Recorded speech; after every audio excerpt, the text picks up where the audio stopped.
Obviously, it's great to have you here, William, on any and every occasion, but today, particularly pertinent. You've got a great big piece in The Telegraph about John Torode, who has been your colleague on MasterChef for how many years now?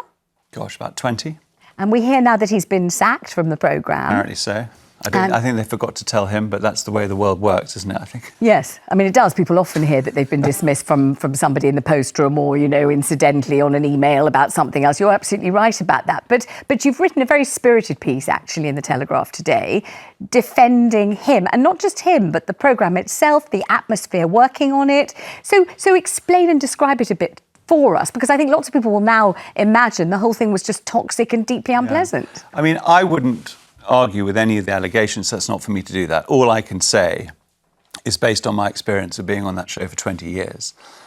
And I've worked in quite a few offices, newspaper offices, which are quite harsh environments. And all I can say is that the MasterChef studio is the kindest, most courteous, most loving, caring place I've ever worked. And I've been a critic on it, and I was a contestant. And the whole process of being a contestant, it was a couple of years ago when we did a battle of the critics, you know, they literally hold your hand right up to the moment the cameras start rolling. They want you to perform best, and everyone's incredibly kind and helpful. Once the filming starts, you're on your own, right? Yeah. And if you get in the doo-doo, that's up to you, because that's TV and that's the fun of it. But the idea, I mean, my experience was it was just the opposite of a toxic atmosphere. And everything you read now, you'd think it was this terrible, violent place of abuse. It's just far from it. That's not to say I wouldn't question any of the allegations. That's not for me to do, and I wouldn't attempt to do that. But I would ask you, and I'd be not doing my job if I didn't, what it was like working with Gregg Wallace, having him in the environment, whether you were aware that he was off-colour or predatory or, saying things that might embarrass and shame and offend people, or behaving in a way where, you know, he was taking his trousers off or things of that kind. Were you aware of it? He never took his trousers down in front of me. Right. But what he always did, I mean, you know, he is like, and I read about this when he quit. He is like a sort of Bernard Manning character. He cannot help but use the opportunity of seeing people to test out new gags. He is this sort of gag machine. And I don't get upset by his crazy jokes, but I can see how other people might do. And did you ever see anyone being upset or seeming upset? Not at all, not at all. You know, what I noticed about him was, you know, we would often turn up at sort of quarterfinal stages of the competition, at which point the contestants and him and everyone and the other presenters, and there's a really great atmosphere because you get to know the contestants. And I only ever saw warmth between the contestants and him, and also exactly the same with John. So, you know, I never saw anything untoward or ever felt uncomfortable and in any of the studios. And I've worked over the But when he was trying out his gags, as you say, yeah. A, he wasn't there to be a comic. He was meant to be, presenting a... No, but B, did you ever think, oh, I don't like that one, or that's a bit much? No, because I can deal with it, you know. And I was never... I'm not easily offended, you know, so... But did you feel you could have been? Did you feel that, you know, that there were... No, it was just, you know, you just sort of laugh and you go... Well, you don't laugh. I think it's interesting, though, because I don't doubt what William's saying is entirely true. But it's interesting that Gregg Wallace's defence is, I couldn't help this behaviour because I'm autistic. And yet it seems that his behaviour was selective. So is he selectively autistic? Why didn't he take his trousers off in front of you? If he couldn't help it, he just couldn't wear trousers because of this ailment.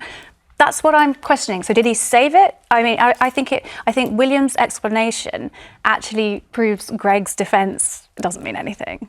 Do you feel that right? And the John Torode side of things, obviously, since all the controversy, you know, became public and it's been raked over in the newspapers nearly every day and everyone's talking about it, John Torode kept very, very quiet, didn't he? He didn't come out and support Gregg Wallace. He also didn't come out and criticise Gregg Wallace. He was just stum.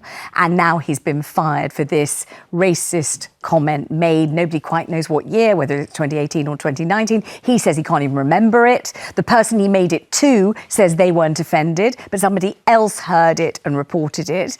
How do you feel about all of that?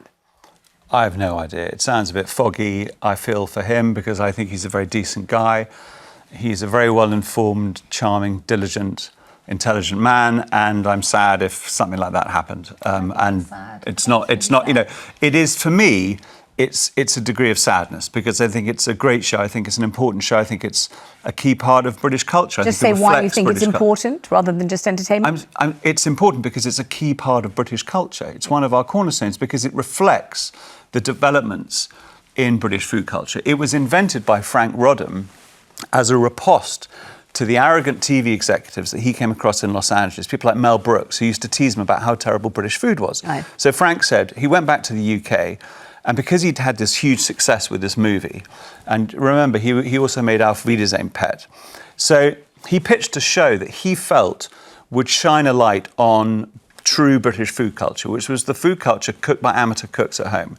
And that's where the story starts, and that's where the show came from.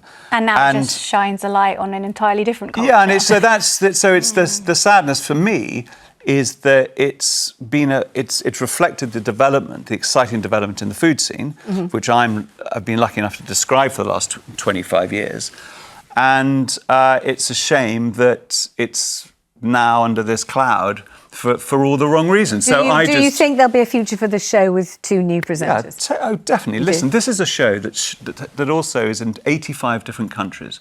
Hundreds of millions of people watch it, and its formats are different wherever they are. There is only one golden rule that Frank Rodham insists upon, and that is that you criticise the food, not the person.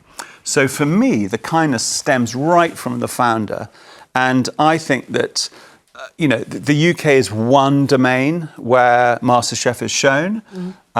It's a global business. It's one of the biggest global food brands. It's one of the biggest global brands. So, the brand itself is not in danger. Okay. The brand is not in danger. Thank you, William. Brilliant.